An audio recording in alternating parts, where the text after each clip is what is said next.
عمرك اتعرضت قبل كده لعملية سطو مسلح واتسرق منك حاجة ذات قيمة، بعيدا طبعا عن المسطرة والاستيكة اللي بطعم الفراولة أيام ابتدائي؟ أو لأ، خليني أجيب كوباية الشاي وتعالى أحكي لك قصة أو قصتين مريت بيهم أنا شخصيا.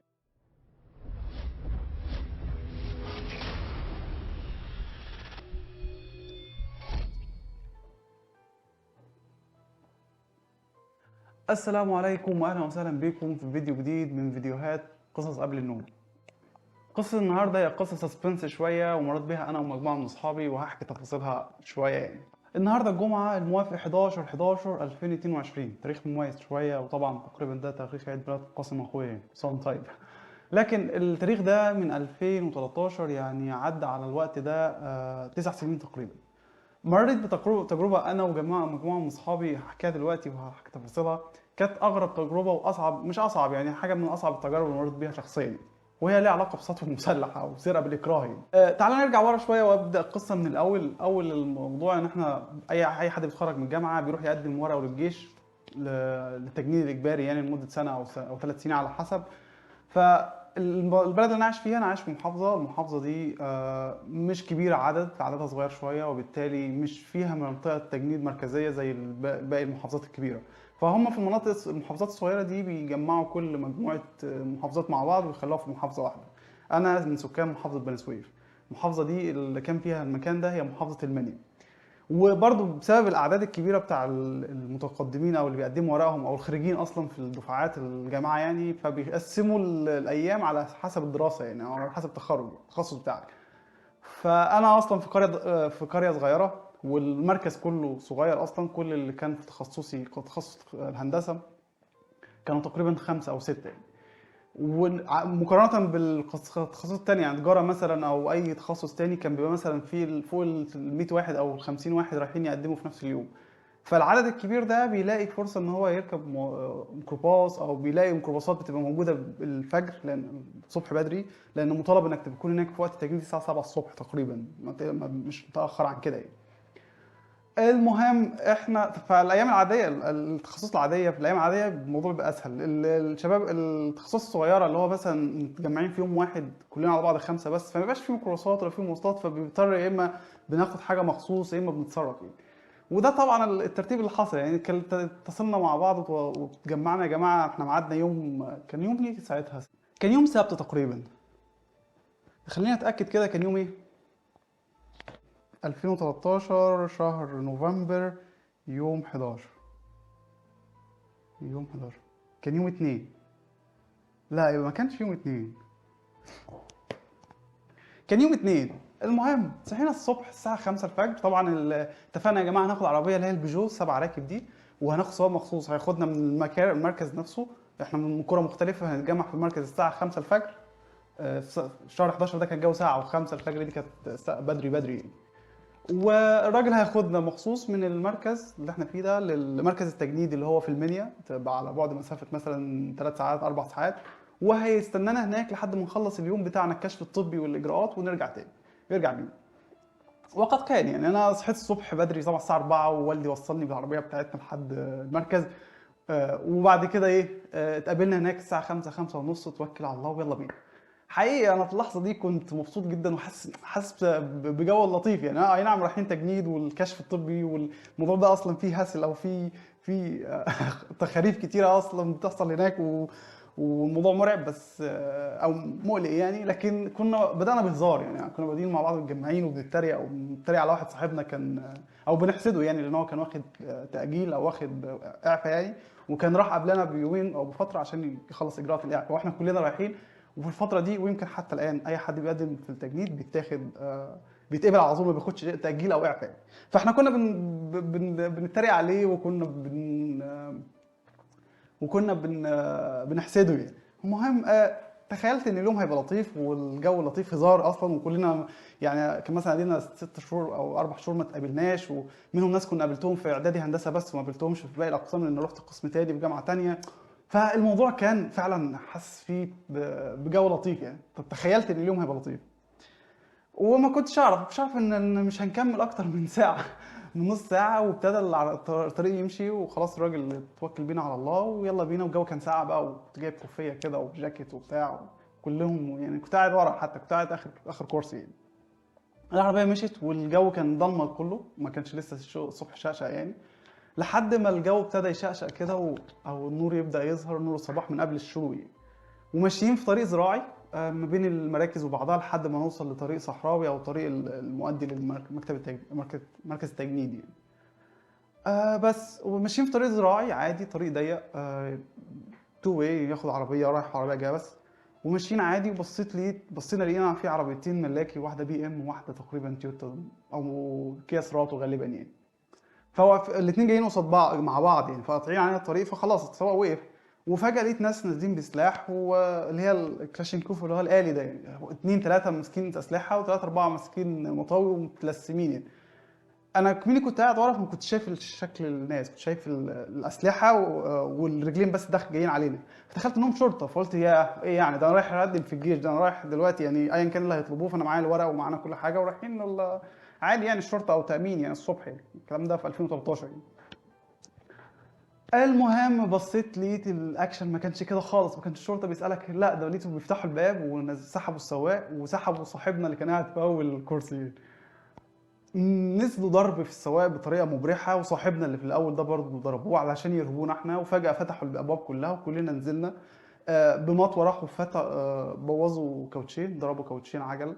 وبالاسلحه طبعا واقفين اتنين تلاته بالسلاح، واقفين بيجروا بسرعه رهيبه، لموا كل ما نملكه من فلوس، موبايلات، كل حاجه. الحمد لله سابوا الورق يعني، حتى الورق خدوه مني كده ورماه كده على جنب. كان في ترعه الحمد لله ما وقعش فيها يعني، كان على الطرف كده. الغريب كمان ان هم ما سابوش حاجه نهائي حتى. يعني كنت لابس الكوفيه لسه بقول الجو كان ساعه، خدها يعني، لفها من عليا كده وخدها. والمضحك كمان ان واحد صاحبنا اللي كان قاعد في الكرسي اللي في النص، فبيقول له انا ممكن اخد الخط. الرهبه طبعا، خط ايه يا ابني، راح خبطه بالكف الواد صاحبي يعني. حقيقي انا مش عايز اقول اسمه، بس احنا خدنا الموقف ده للترفيه عننا باقي اليوم يعني. بعد ما هم خلصوا كده وخدوا كل حاجه ومشوا، واقفين بنبص لبعض كده، فصاحبي اللي اتضرب ده بسبب الخطف بيقول له هو الكف معلم. انا عايز اقول ان المواقف اللي بتبقى زي كده دي حاجه من اتنين، يا اما بتنهار فيها وبتضيع، يا اما بتقلب بحاجه تانية يعني. احنا كانت قلبت في اللحظه دي فعلا بهزار، اللي هو فعلا كده، ولا احنا دي تمثيليه ولا اكشن ولا رامز جلال ده ولا ايه. الموضوع كان كان رهبته مش قادر تقيمه يعني. فالمهم بيتريق عليه، هو بيتريق على نفسه بيقول وانا اللي بقول له عايز الخط يعني. يعني هو يستناه ويطلع الخط ويديهوله ويقول له طب ماشي اتفضل لو عايز تعمل مكالمه ولا حاجه. للحظتين وقفنا كده، واحنا في موقف دلوقتي لا يحمد عقباه يعني. احنا اولا متاخرين دلوقتي في الساعه 6 او 5 ونص او 6، والمفروض ان احنا 7 ونص ماكسيمم يبقى لنا ساعه ونص ونبقى هناك. السواق اللي معانا الراجل يعني كان فعلا منهار ومش عارف يعمل ايه، كل حاجه الكاوتشين بتوعه اتقطعوا، مش هيعرف يتحرك بينا يعني. ومعهوش حتى فلوس يعوضنا، او احنا نتصرف ان احنا نشوف حد تاني يعني. فالراجل قال لنا طب خلاص، قال انا معايا ستبن، فجه بيطلع الستبن في النار، ثانيه واحده الستبن دي انت ضايع منك كاوتشين مش كاوتش واحد، فانت مش هتعرف تتحرك اصلا حتى لو غيرتها.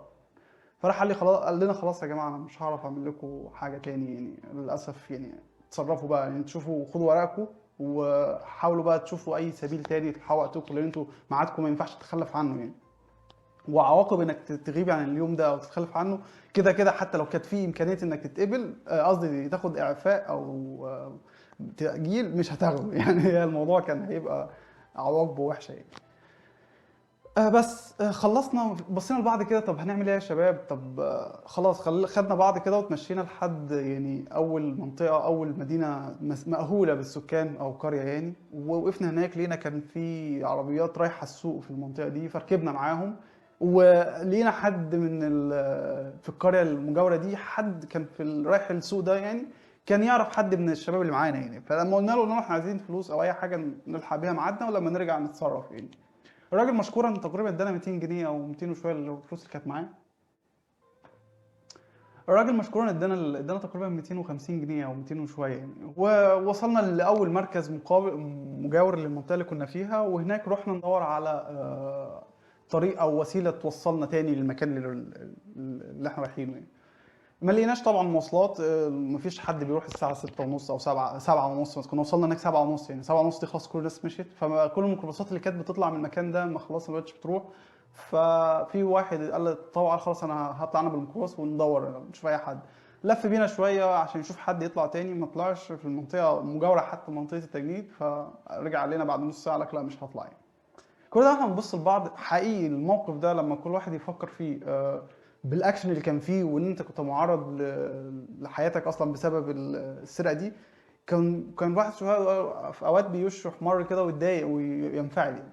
ولحظات تانية نبص لبعض ونضحك، يعني نضحك على موقف ما، او على مثلا صاحبنا اللي كان بيتريق على نفسه ده، او الخط او كانت في مشاعر متضاربه او متناقضه بطريقه غريبه جدا يعني. المهم لقينا عربيه وافق ان هو يروح معانا ويرجع، ولما يرجع نديله باقي الفلوس، لان ما كانش فلوس الكامل يعني. فالراجل خلاص تعالى هنديك، وطبعا ضرب رقم فوق ضعف الرقم المفروض اصلا يتضرب، لان انت راجل مزنوق كتر خيره يعني. المهم وصلنا لتجنيد، المفروض ميعادنا كان يبقى الساعه 7 ونص، وصلنا هناك الساعه 11 ونص. لدرجه ان المحافظه بقى مش مركز على قد المركز، على قد المحافظه كلها اصحابي اللي كانوا في التجنيد، اللي هم من المحافظه نفسها او من قرى تانية بعيده عننا من مراكز تانية، كانوا هناك شافوني هم كانوا طالعين وانا داخل عليهم، فبيقولوا ايه يا عم انت جاي؟ قلت لهم هخلص طيب واحكي لكم. لكن انت تتخيل ان انا كنت اخر واحد واقف في الطابور اللي داخل يدخل يتصور يعني. كان صدفه مش صدفه، كان الحمد لله كان في تعاطيل كتير في الناس اللي بتتصور وبتبدا تخش اجراءات الكشف. فانا كنت اخر واحد فيهم يعني. كنا احنا الست الخمسه كده لما دخلنا بالورق بتاعنا كنا اخر ناس يعني. والحمد لله اليوم عدى يعني. بس لما رجعنا بالليل او رجعنا تاني اخر اليوم، حقيقي طبعا اليوم ده عدى من غير لا اكل ولا شرب ولا يعني. كان اصعب يوم ممكن الواحد يتخيله في وقتها يعني.